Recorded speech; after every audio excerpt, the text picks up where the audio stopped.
Can we all agree that 2020 was pretty much trash? Between insane political drama and the introduction of COVID amongst a multitude of other random negativity, it's hard to not feel more divided and alone than ever. During these stressful times, it's important to slow down, take a deep breath, and focus.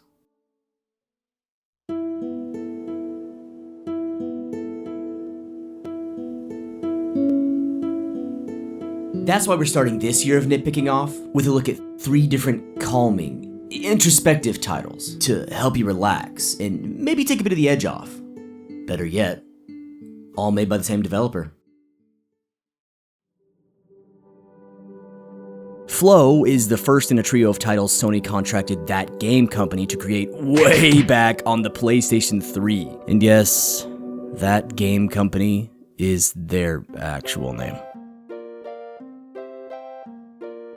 Hey man, you ever played anything by that game company? What game company?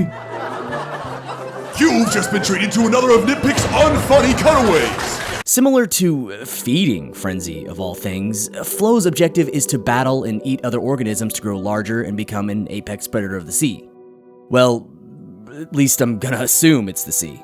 Creatures and objects are represented through stylized shapes and symbols set to mimic what I can only believe to be early microscopic life. But unlike Feeding Frenzy, Flow's main objective can be tampered with a bit. Players advance to the next level not by completing specific goals or defeating all creatures in a given area. You just find the migrating red amoeba and jump down a level. And yes, this can actually be taken to the extreme, where the end of a creature's story can be reached in a couple minutes. Having such an obnoxiously malleable objective is definitely interesting in concept, but can backfire, making the entire game feel a bit pointless. If I can zip straight to the end without any effort, why would I spend needless time growing larger? There, of course, has to be some sort of incentive, no? No. There's really not. Once a player reaches the end, a new monster's unlocked, and the game progresses as usual. Okay. While the validity of subtly disincentivizing players to Play your game? is questionable, you kinda gotta respect the balls. That game company is putting players in control of whether they even participate or not.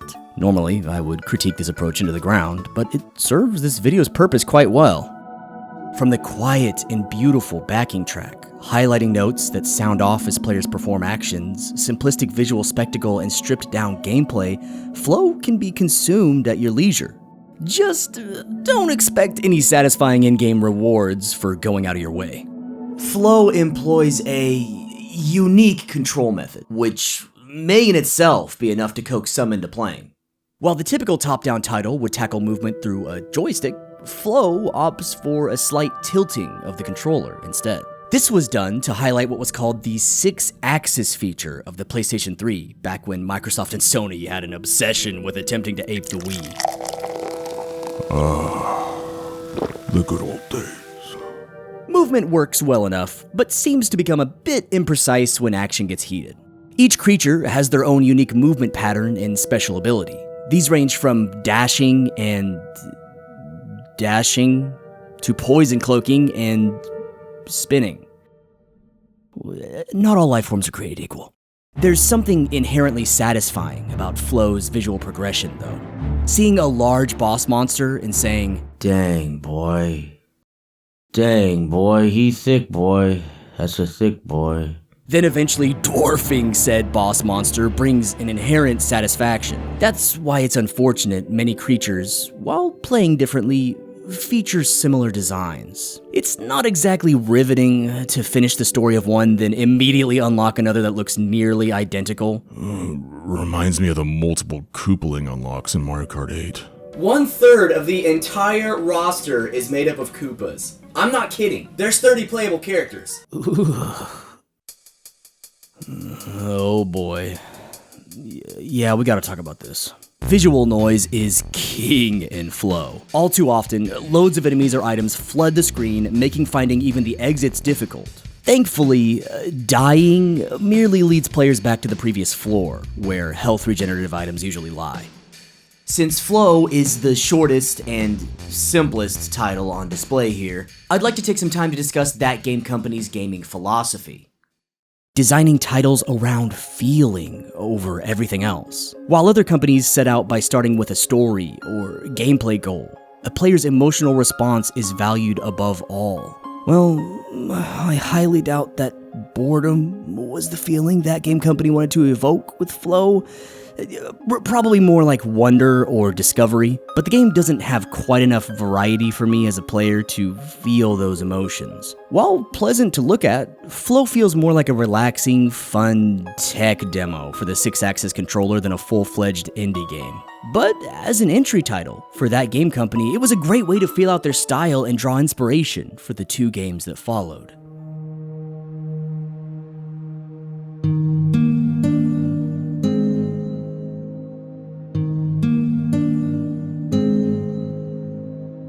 Listen to that. Doesn't it instill imagery of midsummer with Dad at the park?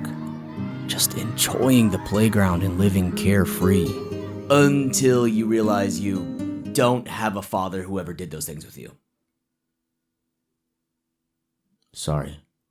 Being the spiritual successor to Flow, Flower follows suit with a similar visual progression gimmick. But this time it's expanded and centered around more grounded mechanics. That game company created an actual world for players to traverse, as opposed to blank oceanic canvas.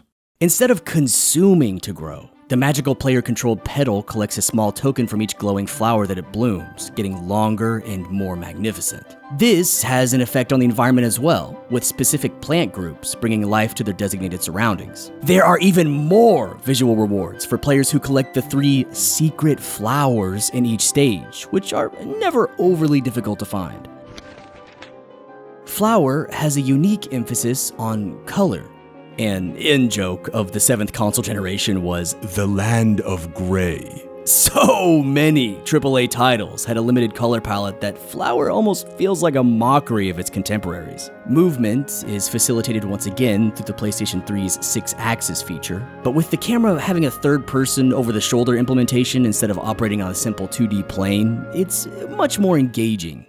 An understated auto-aim feature also helps players get into their flow states when action gets frantic. This leads Flower to having a much smoother gameplay experience than its predecessor. My only critique of this is sometimes that game company gets a little heavy-handed with this approach, which can overly interfere with player control. The overarching goal looks to be revitalizing a nearby city, where technology, represented by steel beams and darkness, seems to have taken over. This is alluded to by various shots of the town in disrepair showcased before each level and an ever-changing windowsill. While the game's message is ambiguous, I think a safe thesis would be, no forget, nature important. As the petal journeys into town, restoring natural order to windy valleys, peaceful fields, and farmlands, it's accompanied by a calming and reflective soundtrack, which, like Flow, gets expanded further by short notes that highlight the melody every time a flower blooms.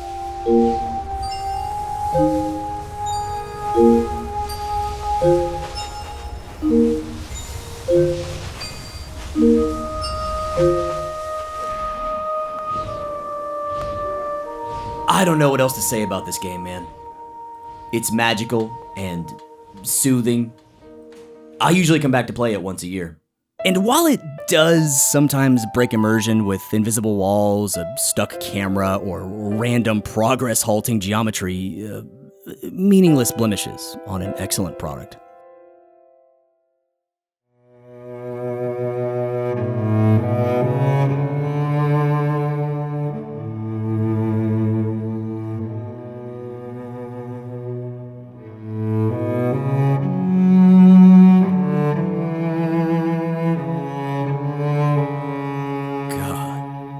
Makes me want to go on a fucking adventure! After the 6-axis heavy implementation of Flower and Flow, it was surprising to see that game company's next smash hit don a third-person platformer cape. Left joystick moves with right joystick on camera duty. simple. 6 axes can be used for camera control if one so desires, but the precision a joystick brings to the table will almost definitely rule this out. Journey's nameless protagonist treks through an ancient pilgrimage of sorts, leading to multiple different breathtaking vistas. Scale is emphasized more than ever before, which is highlighted right out the gate with a seemingly endless army of gravestones stretching throughout the desert, possibly to warn our traveler that not many make it even this far. The game also houses hidden flower secrets of its own, with glowing symbols that gradually lengthen a scarf when collected, allowing for higher and longer jumps. At its core, Journey is a simplistic platformer, packed to the brim with expertly crafted sound design and visuals. You know, the usual that game company fare. But the devil is in the details. See, Journey is a story, told vaguely in an intentional way, so as to have as many players connect with it as possible. The most common comparison this game gets is to life itself. Your avatar starts without even the ability to jump, but can eventually have an incredibly long scarf, making them capable of phenomenal leaping, but ending up the same way we all do. A tall, pure white figure which shares visual similarities with the protagonist presents itself during bouts of meditation that happen after each level, guiding them on their adventure. This could be seen as a parental figure helping us through life, or a god itself. I like to see the symbols collected throughout the journey as life experiences. The more people grow and learn, the longer their metaphorical scarf is. Or, you know, it just makes you have a longer jump. All of this gets amplified further with the addition of a cleverly integrated multiplayer aspect. At random times throughout a player's journey, they can be connected with another user anywhere in the world. In an incredibly wise gameplay decision, that game company decided these interactions would be wordless. Travelers have to communicate through small and large chirps, which come across as languageless words. Being near another user not only recharges a scarf, but chirps do as well, and players mastering chirp timing can infinitely jump through a majority of the adventure. It's not uncommon for players to form an unspoken bond with other voyagers, a sort of miniaturized version of a real-life friend or romantic partner. This carries a sting with it when, after accomplishing so much together, they may disconnect, never to be seen again, likening them to a lost relationship or death of a family member.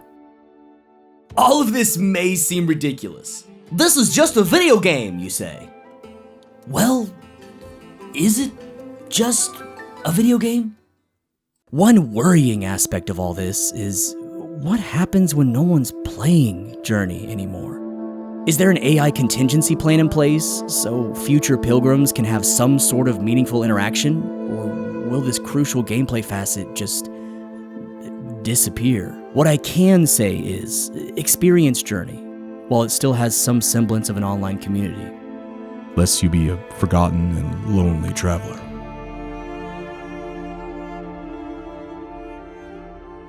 While none of these 3 games are that deep on a mechanical level, their almost hands-off approach to gameplay challenge places them in their own category. That game company was so tied to this concept that each game features a screensaver mode if players choose to put down the controller. Damage can be taken in all 3 titles, but no game over state exists. No time limits. Not even a HUD for basic information. Every entry presents a greater emphasis on scale, beauty, and immersion than the last, and that's why I always recommend players experience all 3 in the order they released. To simplify this process, they're all part of one package. The Journey Collection.